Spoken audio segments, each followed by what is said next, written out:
Hey, everybody. Welcome, welcome, welcome. My name is Darnell Self. I'll be hosting and facilitating this evening's Zoom presentation or webinar.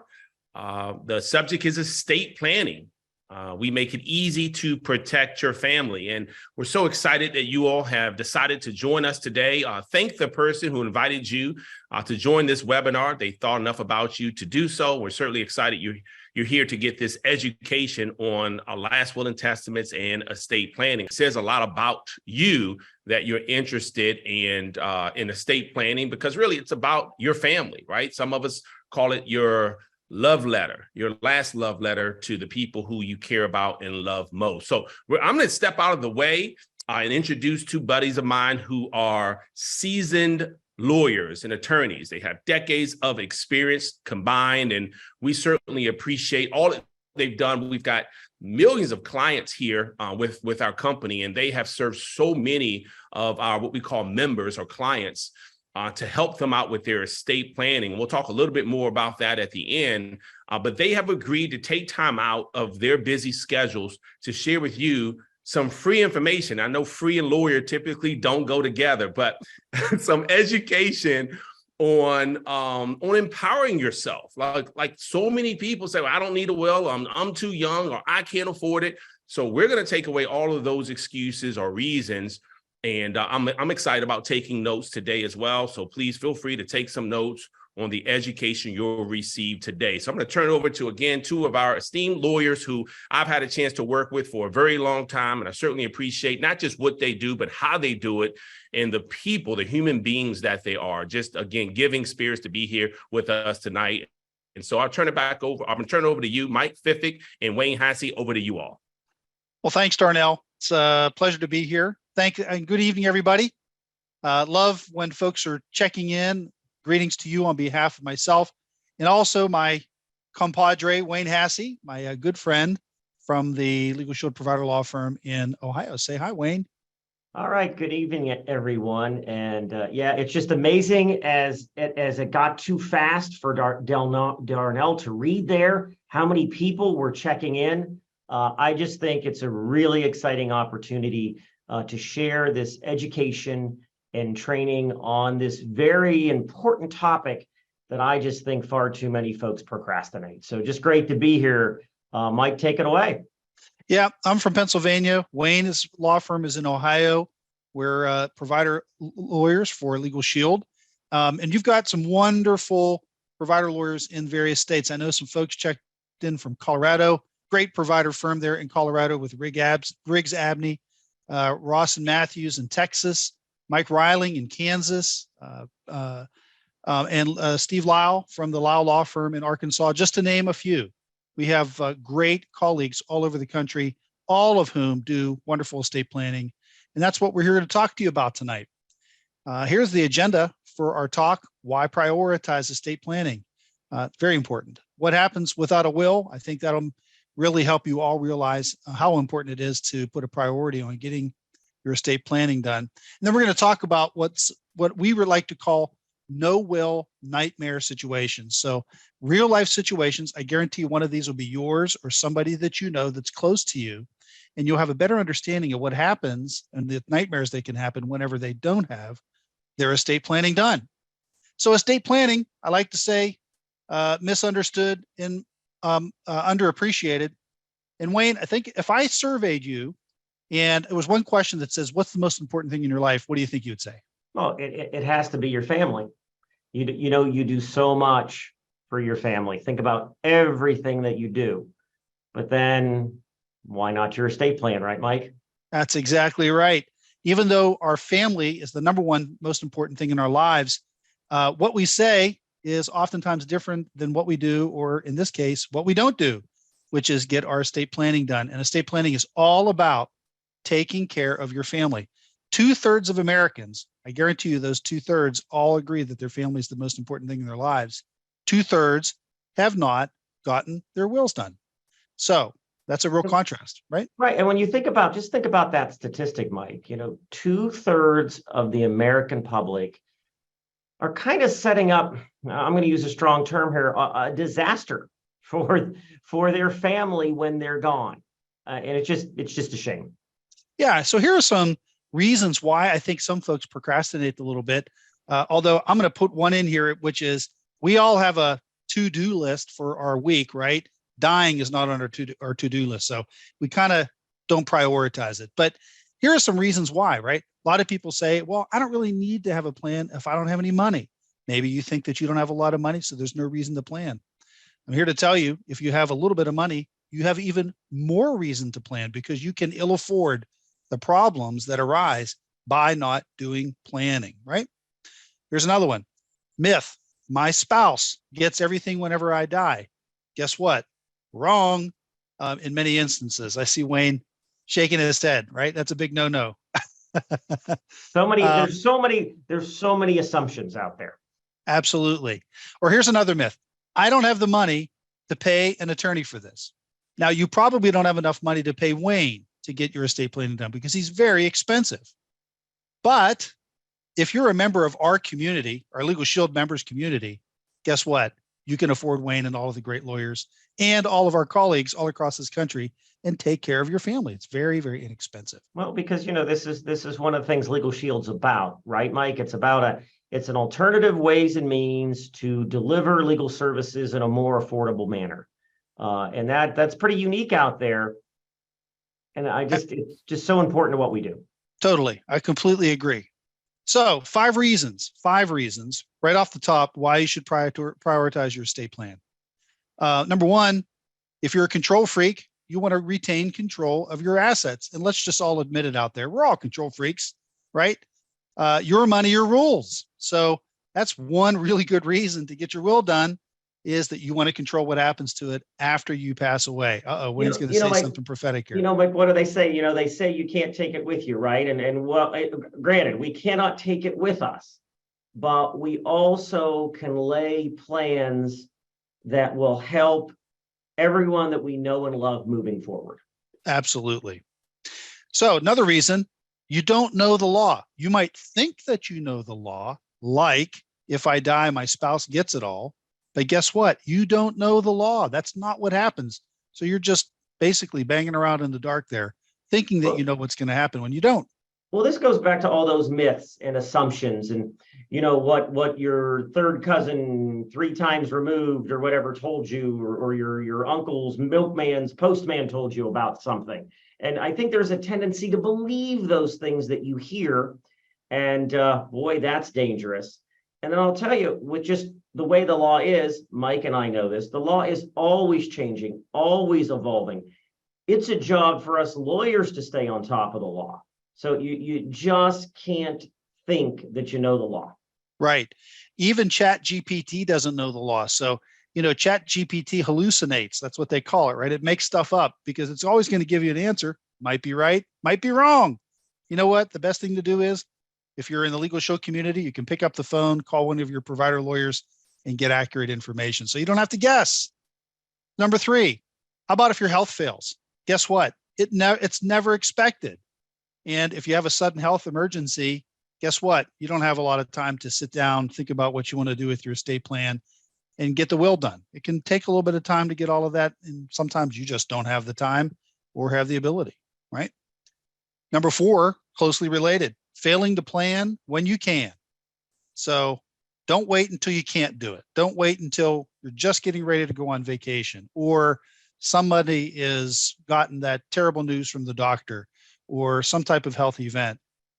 Don't let that happen to you and your family, right? You are in control right now. Get it done. And Mike, how many times do we hear from a son or a daughter who are just trying to help mom and dad out, but it's become too late because of how mom and dad have deteriorated? It happens all the time. Totally. I think sons and daughters out there are very well intended, but they cannot do this for mom and dad. Mom and dad have to do it for themselves when they're capable. We lawyers can't help in most instances unless you're doing it yourself when you can, when you're able. Absolutely. People are living longer. And guess what? More people have dementia because they're living longer. And you have to have the capacity to understand what you're doing. So every week it happens. A son or daughter calls and says, I know my mom needs a will, but she's got really bad dementia and I don't know what to do about it, right? Most tragically, parents call us to say, my child has had a sudden health event and they don't have anything in place. What do I do to help them? I need to step into their life and manage their affairs, pay their bills. But anyway, we'll talk a little bit about that later. I think you get the picture, right? And then finally, what is your family legacy going to be? Is it going to be chaos, stress, and anxiety? Or is it going to be love, appreciation, and careful planning? I've took care of you your entire life, and I'm going to take care of you even after I pass away, right? Which of those legacies do you want to be your legacy for your family? So for all of you that don't have your wills out there and you're a procrastinator, Wayne and I are here to make you feel a little bit better. Not. The government has a will for you if you don't have a will. It's called the law of intestate succession, right? Who thinks planning to allow the government to take care of your family is a great idea? Raise Come your on, hand. everybody knows what intestate succession means, right? Come on, that's a common term. Of course, you don't want the government to take care of your family. Why? Because trust in government is at an all-time low. That's just one reason. I mean, what does the government do that they don't mess up? So you don't want to trust the government's plan for your family because it's probably not your plan, the one that you would want for your family. Here's a couple of other reasons. The law of intestate succession in many states, this is general advice, not general advice about estate planning, but in many states, the laws of intestate succession were written in the 19th century. That's the 1800s for you non-history buffs. That's a long time ago. And guess what? It was based on presumptions of what a family was and how people would want their assets to pass to their loved ones. Well, guess what? The American family has changed just a little bit since the 1800s. Here are some examples. Grandparents as primary caregivers, not unusual these days. In vitro fertilization, not something that Abe Lincoln ever thought about in the 1860s. How about unmarried couples? People are deferring marriage longer and longer. Same-sex marriage, right? These are things that basically weren't in anybody's minds by and large in the 1800s. And this is, if you don't get a will done, what you're hoping is going to work out for your family. Might say that's not such a great plan. All right, so let's talk about what we like to call some no-will nightmare situations. This is what happens as applied to real life circumstances, right? They're going to be yours. They're going to be your sisters, your brothers, your cousins, your friends, your pastors, situations. You're going to see all of these folks in some of these situations. So the first no-will nightmare situation pertains to blended families. Again, not unusual, where you've got folks who are married or in a relationship and they've brought kids from prior relationships. Well, guess what? The government's will probably says that your surviving spouse splits your estate, not only with your kids with that spouse, but also your kids from prior relationships. Now, Wayne, whenever you've done estate planning for somebody, is that what they want? They just want to sort of cut it down in two and make their wife or her husband or spouse split it with everybody right then and there? Mike, that's what makes it so complicated. There's just not one way to do it. And that's the problem with this intestate succession concept. I will say that with 2 out of 3 Americans not having a will, obviously there has to be some law in place that allows for the orderly transfer of assets, but it does nothing more than that. It's just an orderly transfer. This is the law. This is how it goes. No exceptions, no changes. And each one of these blended families, they're all blended somehow differently. And it's a very personal matter. And that's why, especially with blended families, you have to sit down with a qualified lawyer in your jurisdiction and let that lawyer drill down with you on what you really want in your heart and mind. Yep. I'll give you a real life example of clients of mine right now. We have a couple that got married, second married. They were either divorced or their prior spouses had passed away. They found one another. They were having a wonderful new season in their lives and they got married, right? She sold her house, moved into his house, right? They weren't thinking about him dying. And so his name was on the deed to their house. She sold everything, moved in with him. Well, he passes away suddenly. And guess what? She is having to split the house, sell the house in order to split his estate with his kids. That is her house. He never would have wanted her to have to sell the house and move out. Let's, I mean, Mike, what all I hear in that, she's homeless. She's homeless. So the government's plan for that gentleman was, here's our plan for your spouse whenever you die. She's going to be homeless. How's that for a plan? It's a terrible plan, right? You don't want that. If you have young kids, who's going to take care of your kids after you pass away? More importantly, who's going to manage their money? What rules are you going to put on their ability to access that money after you pass away? Tough situation, because the government's will doesn't really have any plans for that, or it lets them have it when they're age 18, right? Who wants kids to get money when they're 18? Usually people don't want to do that. All right. Unmarried couples. Again, this is something that's happening in greater frequency. People are deferring marriage to a later date, right? So at the front end, there are more people unmarried. And then at the back end, having a new season of life, sometimes they don't get married. Sometimes they don't get married because of planning for nursing home asset protection. So unmarried couples, guess what? The government's will says, I don't know that person. They're not related to you. They get nothing, right? You would never want this to happen. Happened to a friend of mine, engaged to be married, was dating this lady for a long time. They were getting ready to get married. In fact, 2 months they were going to get married. After he mowed the grass at her house, he dropped dead. Suddenly, boom, it's all over, right? She got nothing because he really wasn't planning to die and didn't have a plan in place to take care of his fiance after he passed away. So his elderly mother got everything. He never would have wanted that to happen. So I'm sorry, Wayne, I interrupted. No, Mike. I was just going to add, and to think about when we talk about the modern family, think about how common this version of the modern family is. How many folks are unmarried, living together, do so long-term for whatever reason, and have no idea what would happen to their assets because they have improper planning. Mike, that example you just gave, I mean, it's shocking to us lawyers that the assets would move backwards in time, that the assets would move to the elderly mom. And that's clearly a tragedy. That's not what you want. You want to move forward to the next generation. I'm sure the mom in that situation had no interest in that, but was literally stuck with taking it. No choice. Yeah. That law is cast in stone. Hey, Wayne, we have about 1,000 people on this webinar right now, and I bet 250 of them are saying, "Oh, sugar, that's me," right? That's right. It's this one. This one's common. Yeah. Well, as I guess these all are, the number 3 here is very common too, of course. Hey, stepkids, very common, right? Sometimes you've been a step parent to a child for many years, right? You love them like your own.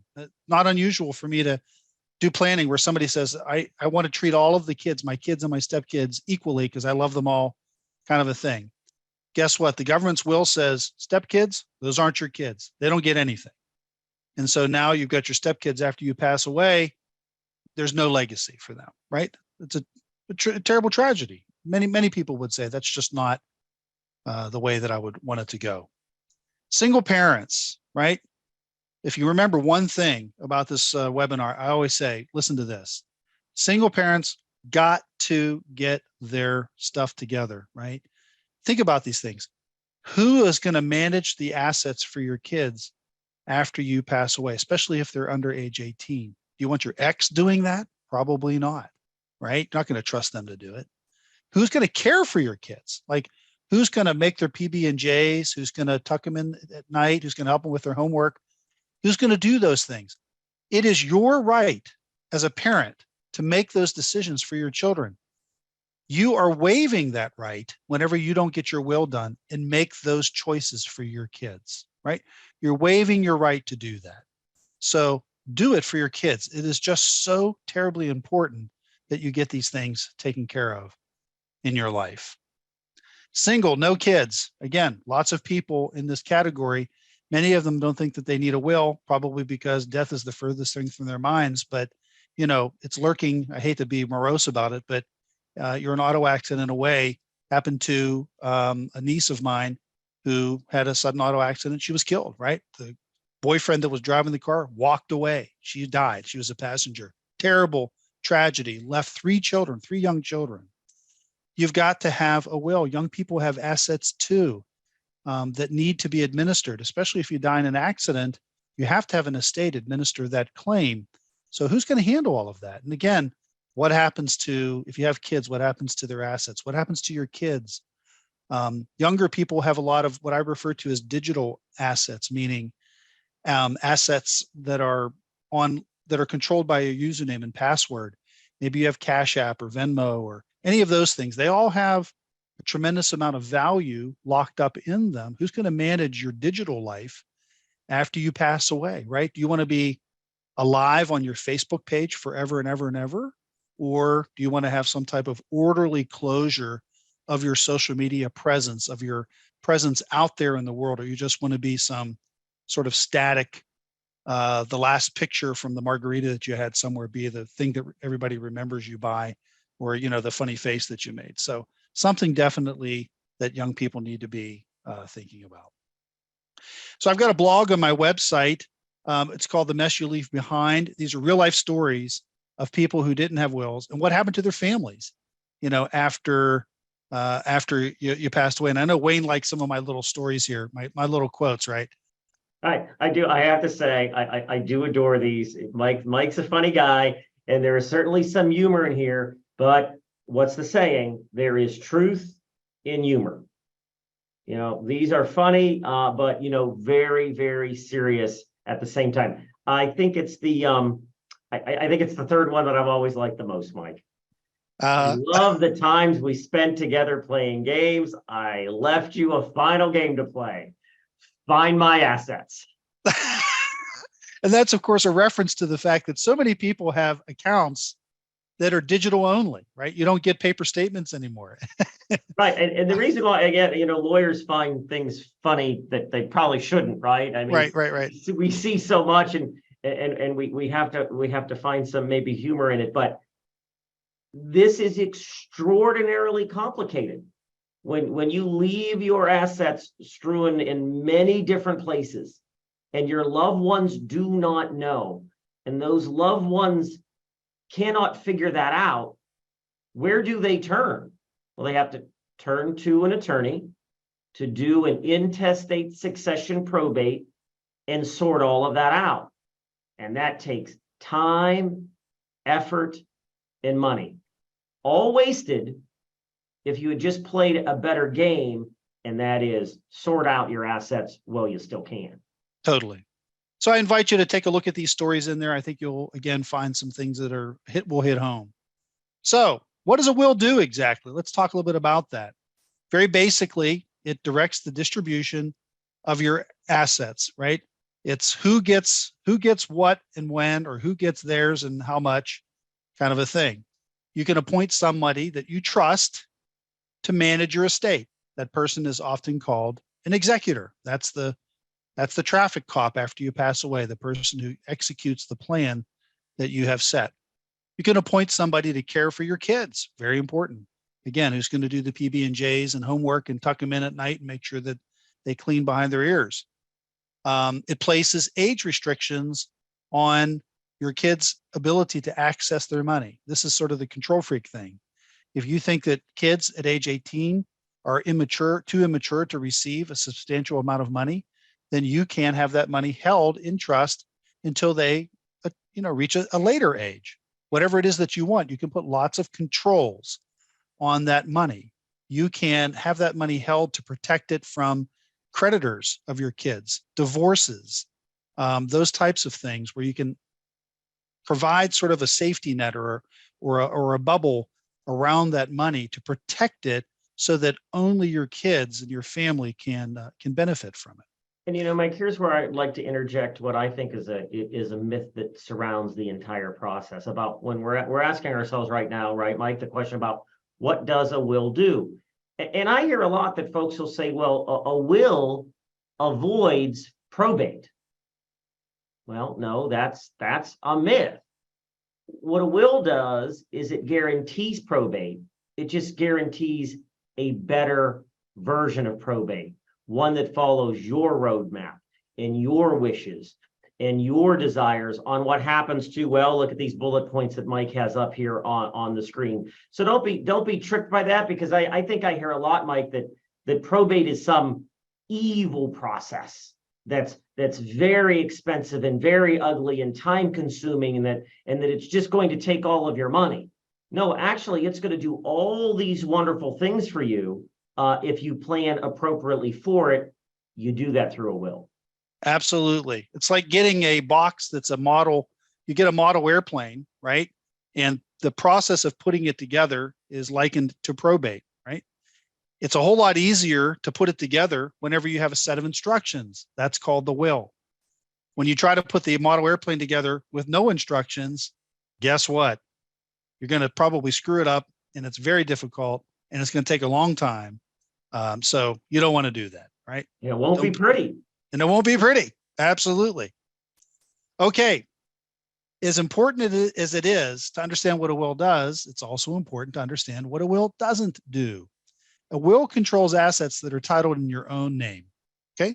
Controls assets titled in your own name. It doesn't have any impact on assets that are jointly titled, like a bank account with another name on it or a deed with another name on it. Those assets pass according to the titling of the account or the deed.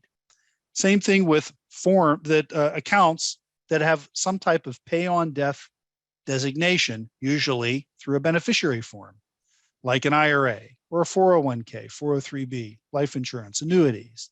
Those types of accounts oftentimes have a beneficiary form associated with them that you can complete and tell the bank where to send the money when you pass away, usually with no instructions whatsoever other than pay it to my kids. And you can have assets in a trust.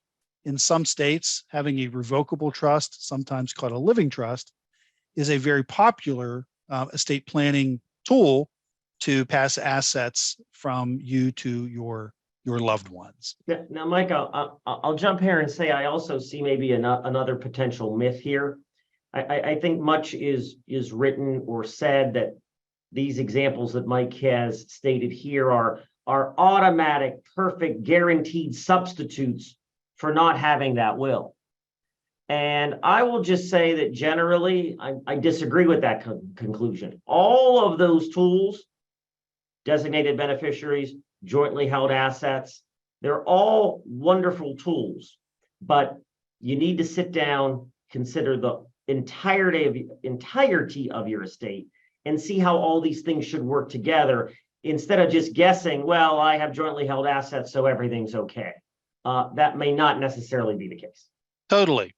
So here are some reasons why you should not try to do what I call DIY estate planning, do-it-yourself estate planning, where, okay, I'm going to avoid probate, or I don't need a will because I've jointly titled all of my assets, or I've filled out all the beneficiary forms to send them wherever it is that they're supposed to go. So that's usually a pretty dangerous thing to do. And here's why.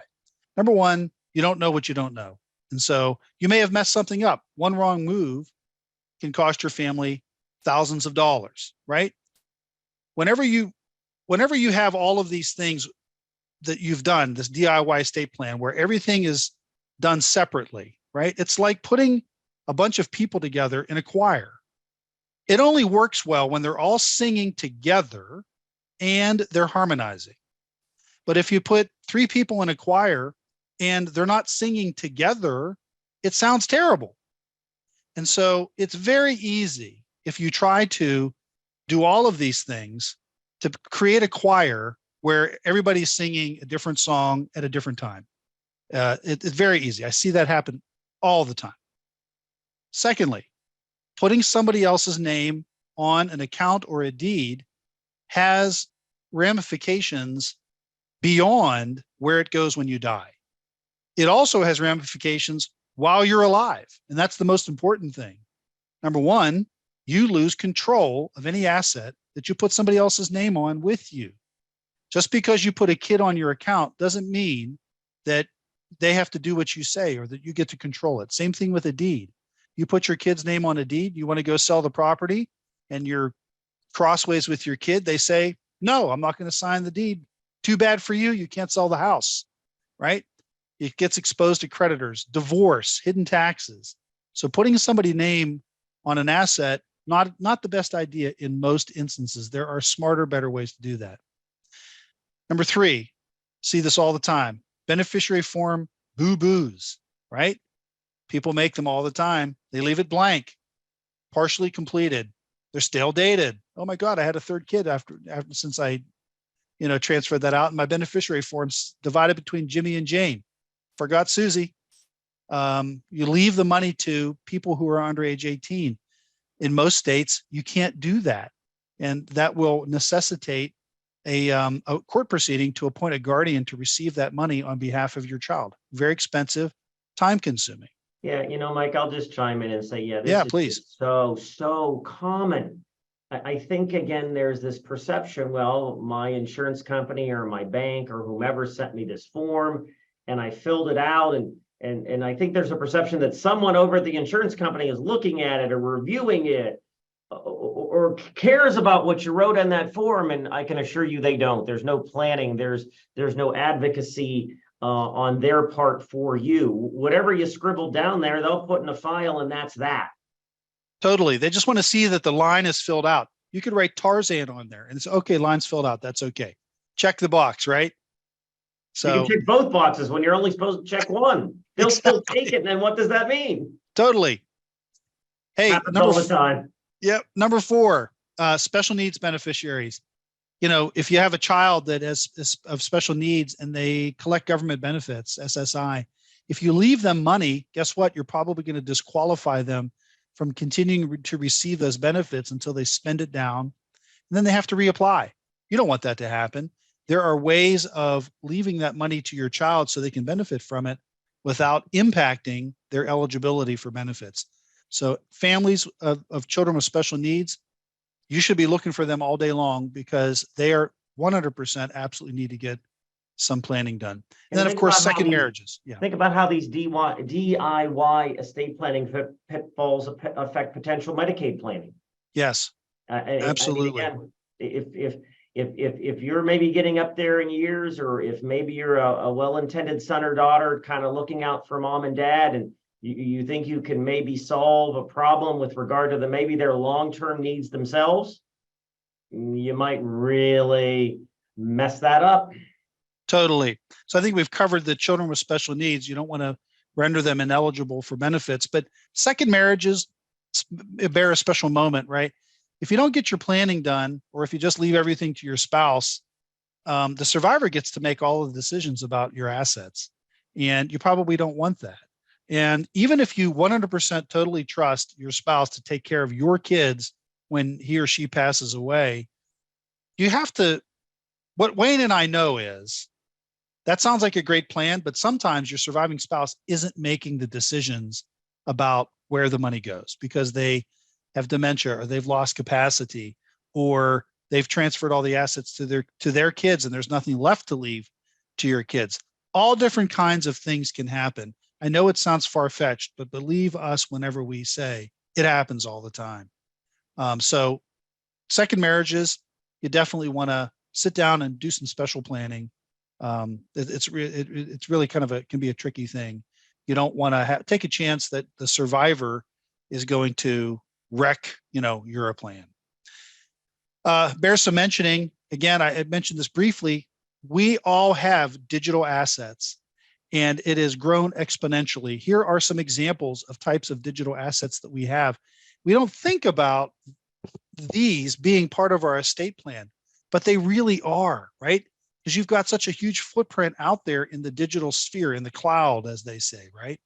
What do you want to have happen to all of the data, all of the information in your email accounts, your social media, digital storage, your rewards plans, all of these types of things?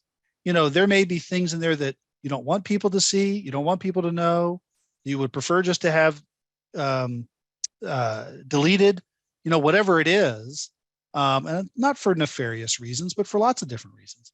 So it really bears mentioning that this is part of the modern estate plan task. You really need to be thinking about these types of things, especially if you've got cryptocurrency, digital currency, virtual currency.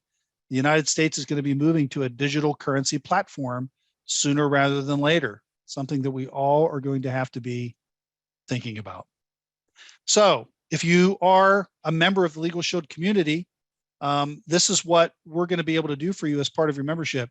Last will and testament, right? Forget about the living trust. That's just another thing that you can, that's another estate planning tool. But last will and testament, financial power of attorney, medical power of attorney, these are things that are provided for you with the LegalShield membership if you are a member of our community. If you aren't a member of the community, this is probably what you're paying. Prices may vary depending on where you are. Wayne's rates are probably at least double this. Price range for estate planning for a couple, $750 to $1,500 for a basic will, powers of attorney, healthcare, advanced directive, living will, whatever you want to call it. That's the basic package, right? That's the basic, that's the economy model, and it only gets more expensive from there. Again, unless you are part of the LegalShield community. Wayne, before we turn it back over to Darnell, any final thoughts? Well, I would just say I hope everyone found this informational and educational. I hope we've left you motivated to seek a qualified lawyer and law firm in your jurisdiction to get the details, stop procrastinating, and just please make the plan. Absolutely, make the plan. So with that, I know we went a little over Darnell. He's usually a big meanie, but I don't think he'll get too mad at us, right? Not at all. It was so good. I'm looking at the comments coming through, gentlemen, and so much value. And I think, we've given people reason to consider preparing their last will and testament when sometimes we don't think about it. So thank you guys talking about, the pros and the cons and the things that sometimes are uncomfortable to hear and uncomfortable to converse about. But you guys did a great job of doing that. Thank you so much for your time today.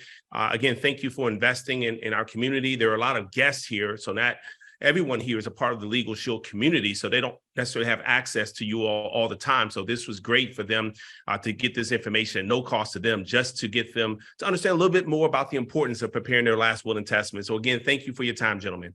All right. Thank you, everybody. Everyone. Good night. Have a great night. All right. Good night. Bye-bye. Thank you.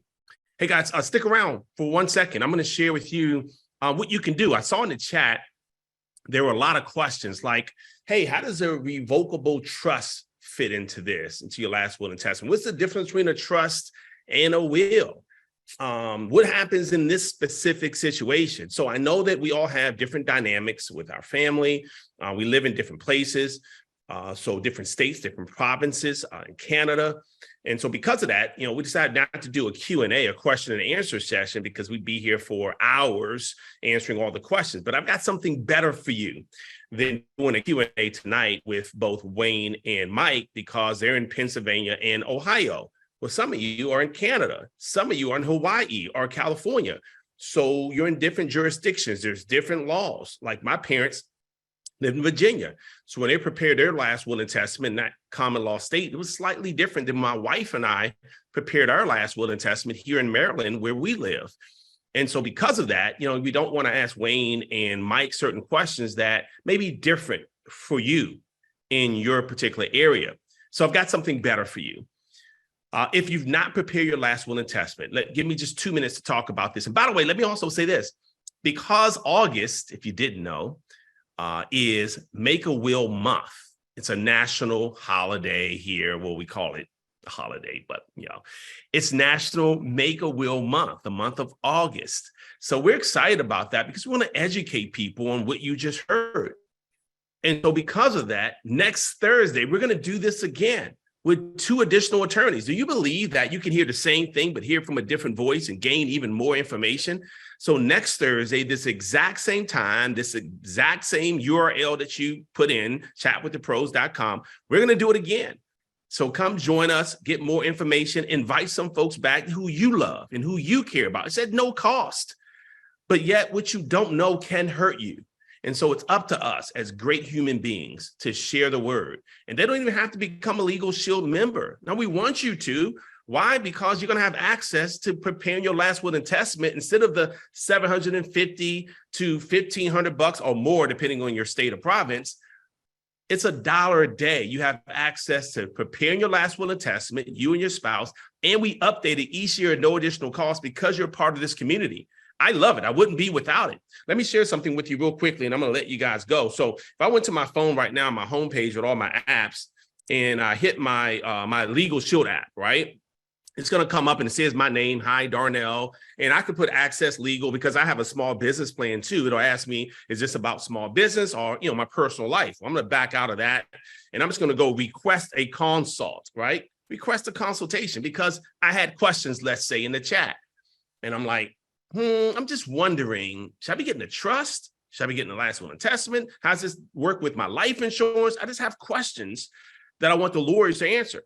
So I put request a consult. Then it's going to say it's consumer rights, landlord, tenant issue, traffic. Do I have an auto accident, civil litigation, collections, all these different things I can call a lawyers for. But I'm just going to press estate planning right here.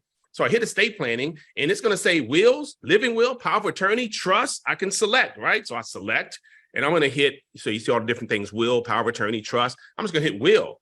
Well, it says, hey, you can start the questionnaire, but there's some 4 things you need to know when you start preparing your will. So what seems to be complicated, we've simplified.